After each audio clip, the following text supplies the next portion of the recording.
Now, the entire varsity volleyball team at Olentangy Orange High School is in quarantine after several players test positive for COVID-19. A spokesperson with the school district says the positive tests happened within the last 2 weeks. Our SHAWN LANIER is joining us live now with how parents are reacting to that news, just as the governor says fall sports and activities will be allowed.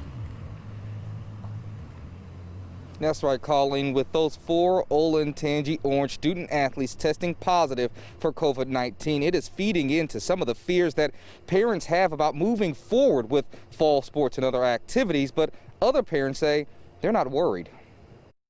Well, I'm not surprised. I mean, it's going to happen, right? We're in the middle of a pandemic. There's little concern from some parents with kids in Olentangy local schools. They expected to hear some students would test positive for COVID-19 and point to increased testing. 4 Olentangy Orange volleyball players tested positive for COVID-19 sometime over the last 2 weeks. Now the entire varsity team is in quarantine, according to a district spokesperson. If everyone follows the guidelines, and how they're reacting to the situation, I think they're doing everything they can to minimize, the spread.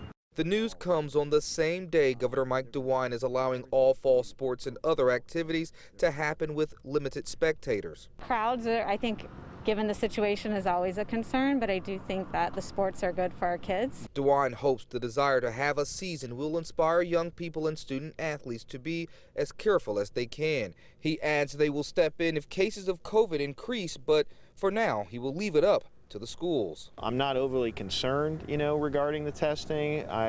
It's the first I've heard of kids, testing positive. And we did reach out to the district to see if there are any policy or procedural changes with the volleyball team, if their season is still ongoing or they're going to postpone it. Right now, our requests have not been answered. We'll, of course, bring that to you once we get it. Looking for you in Delaware County, SHAWN LANIER, NBC4.